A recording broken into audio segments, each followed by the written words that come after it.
Welcome to the team IAS. I hope आप सबकी mains की प्रिपरेशन काफी बेहतरीन चल रही होगी। इसी प्रिपरेशन को और बढ़िया बनाने के लिए हम आ चुके हैं मेंस के नेक्स्ट टॉपिक के साथ, जो कि कनेक्टेड है जीएस पेपर 2 के सेक्शन नंबर 3 से। जैसे कि आप सब जानते होंगे कि इसरो से हर साल कुछ ना कुछ क्वेश्चन पूछे ही जाते हैं। इसलिए इंडियन स्पेस रिसर्च ऑर्गेनाइजेशन यानी कि इसरो आपके लिए बहुत ही इंपॉर्टेंट टॉपिक है। तो इस वीडियो में हम लोग बात करेंगे कि अगर इसरो के कंट्रीब्यूशन से रिलेटेड क्वेश्चंस आएंगे तो किस तरीके से उसका आंसर देना चाहिए। तो बिना किसी देरी के शुरुआत करते हैं आज के वीडियो के साथ। तो जैसा आप अपने स्क्रीन पे देख सकते हैं, हम बात कर रहे हैं इसरो की, जो कि एक सिग्निफिकेंट कंट्रीब्यूशन देता है किसमें, स्पेस के फील्ड में, यानी कि स्पेस साइंस की फील्ड में। इससे पहले हम इसकी की अचीवमेंट की बात करें, इससे पहले मैं इसकी एक ब्रीफ हिस्ट्री देना चाहती हूँ आपकी। तो बात है ईयर 1962 की, जब इनको स्पार्क की स्थापना हुई थी। इनको स्पार्क की स्थापना हुई थी, यानी कि एस्टेब्लिश हुआ था। डॉक्टर विक्रम साराभाई का आप सबने नाम सुना होगा, उनके सजेशन से इसकी स्थापना हुई थी। अगर आप चाहते हैं तो इसका फुल फॉर्म लिख सकते हैं, Indian national committee, Indian national committee for space research. Clear. अब ये किसके अंडर था? ये था डिपार्टमेंट ऑफ एटॉमिक एनर्जी के अंडर। फिर आता है ईयर 1969, और मोर स्पेसिफिकली करूं तो 15 अगस्त 1969, जब इसको रिप्लेस कर दिया जाता है इसरो के द्वारा। क्लियर। तो इसरो की स्थापना कब हुई है आपकी? 1969 में इसरो की स्थापना की जाती है। क्लियर। अब इसरो किसके अंडर आता है? तो इसरो आता है डिपार्टमेंट ऑफ स्पेस के अंडर, और ये डायरेक्टली किसको रिपोर्ट करता है? पीएमओ, यानी कि प्राइम मिनिस्टर ऑफिस को। Is that clear? और आप मुझे कमेंट सेक्शन में बताएंगे कि अब प्रेजेंट इसरो के चेयरमैन कौन है। तो आइए चलते हैं इसके सिग्निफिकेंस पर, क्योंकि क्वेश्चन जनरली जो आपसे आता है वो है आता है सिग्निफिकेंस, यानी कि इंपॉर्टेंस पर या कंट्रीब्यूशन पर। जैसे ही आपसे क्वेश्चन आए तो इस तरह से आप इसको पॉइंट वाइज तरीके से लिख सकते हैं। जैसे सैटेलाइट प्रोग्राम में इसका कंट्रीब्यूशन है, आपके लूनर मिशंस में इसका कंट्रीब्यूशन है, आपके सोलर मिशन में इसका कंट्रीब्यूशन है। इस तरीके से डिफरेंट टाइप में इसका कंट्रीब्यूशन है। इसको इस तरह से भी लिखा जा सकता है कि एग्रीकल्चर में इसका कंट्रीब्यूशन है, डिफेंस में है, कम्युनिकेशन में है। इस तरीके से भी आप सेक्शन वाइज इसका एग्जाम्पल देके लिख सकते हैं। तो ये एक क्रक्स दिया है कि इस तरीके से भी इसको लिखा जा सकता है और डिफरेंट सेक्शन वाइज भी इसको लिखा जा सकता है। Is that clear?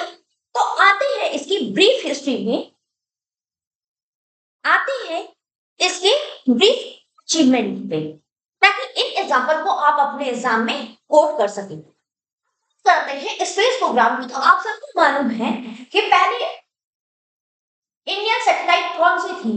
आर्यभट्ट, जिसे लॉन्च किया गया था 1975 में। क्लियर। इसके बाद अगर बात करें तो इनसैट सीरीज का नाम आपने सुना होगा। सीरीज है, यानी कि कई सैटेलाइट इसमें लॉन्च की गई है। इनसैट का नाम आपने सुना होगा। इनसैट का मतलब होता है इंडियन नेशनल सैटेलाइट। इनसैट का मतलब होता है इंडियन नेशनल, और ये सेट है सैटेलाइट को रिप्रेजेंट कर रहा है। अब ये क्या करते हैं? टेलीकम्युनिकेशन में हेल्प करते हैं, मेट्रोलॉजी में हेल्प कर रहे हैं, ब्रॉडकास्टिंग में हेल्प कर रहे हैं। क्लियर। इसके बाद हम लोग इंडियन रिमोट सेंसिंग सैटेलाइट के बारे में बात करेंगे, जिसको आईआरएस कहते हैं, जिसका भी आप देख सकते हैं कि डिफरेंट जगह यूज हो रहा है, जैसे एग्रीकल्चर, फॉरेस्ट्री में, डिजास्टर मैनेजमेंट में। क्लियर। तो मैंने जस्ट आपको बताया कि आप इस तरीके से भी हेडिंग देके लिख सकते हैं। साथ ही साथ आप एग्रीकल्चर को अलग, डिफेंस को अलग, डिजास्टर मैनेजमेंट को अलग, इस तरीके से भी करके इसको एग्जाम्पल कोट करके लिख सकते हैं। लेकिन इंपॉर्टेंट है बच्चों यहाँ पे एग्जाम्पल्स देना। क्लियर। अब आते हैं चंद्रयान मिशन के बारे में। आपको याद होगा कि 3 चंद्रयान मिशन आज तक लॉन्च किए जा चुके हैं, जिसमें 1 और 3 कंप्लीटली सक्सेसफुल, और यहाँ पे चंद्रयान 2 मिशन पार्शली सक्सेसफुल रहा। पार्शली क्यों बोला? क्योंकि आप सबको याद था 2019 में क्या हुआ था। विक्रम लैंडर सॉफ्ट लैंडिंग की जगह क्या होता है, हार्ड लैंडिंग करता है, और जिसके कारण हम लोग कम्युनिकेशन लूज कर देते हैं। इसी चंद्रयान 2 के फेलियर को पूरा करता है चंद्रयान 3, जो कि सक्सेसफुल सॉफ्ट लैंडिंग करता है मून के साउथ पोल पर। क्लियर? तो आप देखते हैं कि चंद्रयान 1 कब लॉन्च हुआ? 2008 में। और इसका सक्सेसफुल मैंने कैसे कहा? क्योंकि इसने डिस्कवर किया था वाटर मॉलिक्यूल किस पे? मून पे, यानी कि चांद पे पानी है। क्लियर?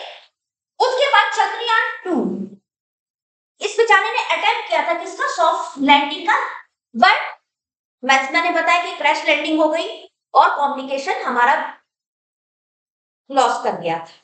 क्लियर?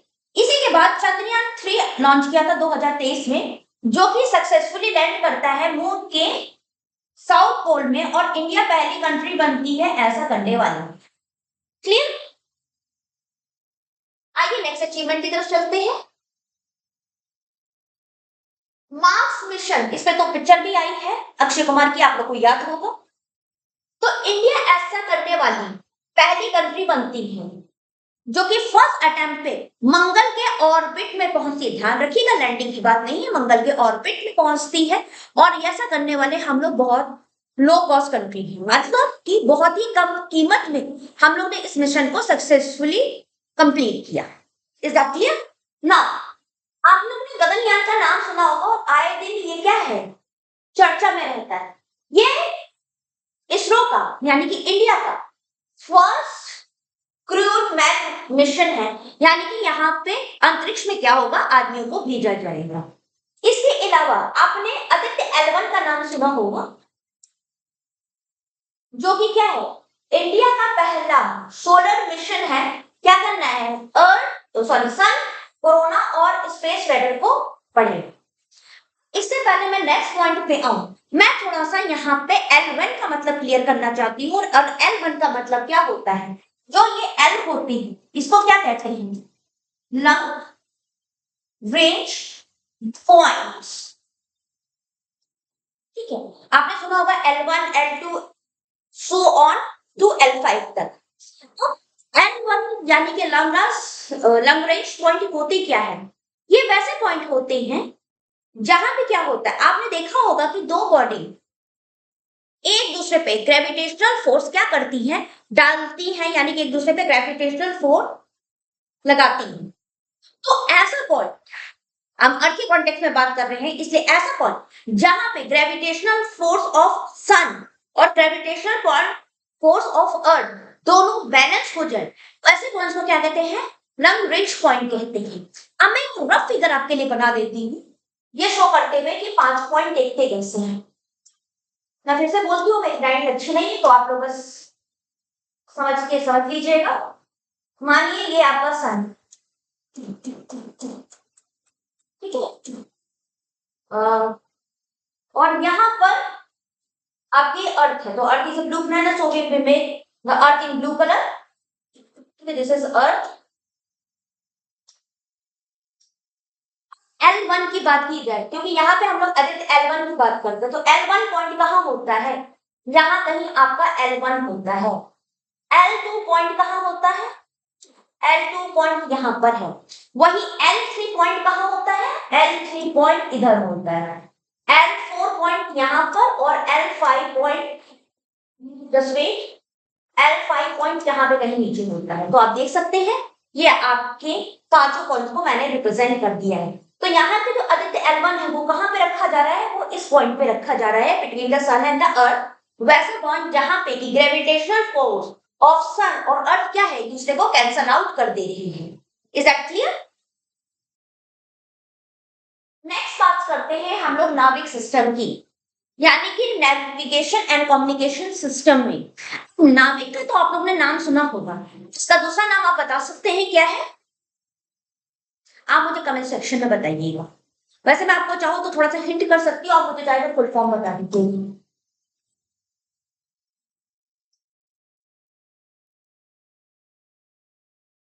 ना, आपने जीपीएस देखा होगा, सुना होगा और यूज भी किया होगा।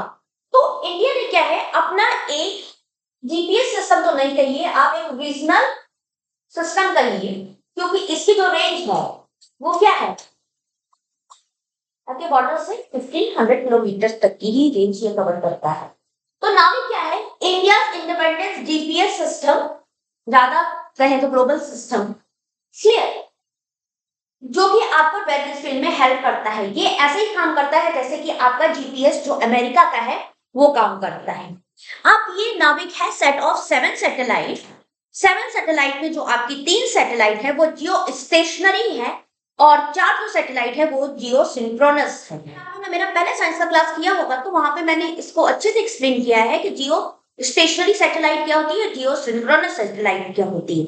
तो मैं इस पे ज्यादा टाइम वेस्ट ना करते हुए इसको शॉर्ट में समझा दिया है मैंने आपको। क्लियर, अब बात करते हैं जीसैट सैटेलाइट की सीरीज के बारे में, जिसका काम होता है कम्युनिकेशन और ब्रॉडकास्टिंग सर्विस को इनहेंस करना। अब पॉइंट नंबर 7 पे हम आते हैं। पॉइंट नंबर 7 है रीयूजेबल स्पेस टेक्नोलॉजी। आपने सुना होगा इस सैटेलाइट के बारे में, RLBTD, reusable launch vehicle technology demonstrator.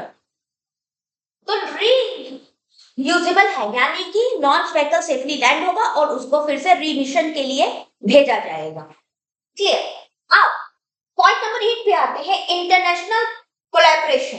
तो इसरो अकेले भी मिशन कर रहा है और इंटरनेशनली भी बड़ी बड़ी स्पेस एजेंसी के साथ कोलैबोरेशन में भी काम कर रहा है।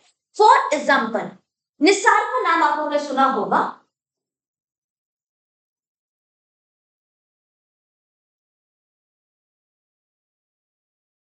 Nisar, N stand for NASA and I stand for ISRO synthetic aperture radar।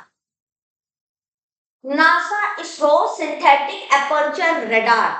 अब ये है क्या, तो इसका काम होता है मॉनिटरिंग करना और सरफेस चेंज को, ग्लोबल चेंज, क्लाइमेट को, नेचुरल हैजार्ड और जो भी आपके ग्लेशियर जो मेल्ट हो रहे हैं उसमें जो भी चेंजेस आ रहा है उसको ऑब्जर्व करने में क्या करेगा, निशान एक बहुत इंपॉर्टेंट रोल प्ले करेगा। इसके अलावा अगर हम लोग बात की जाए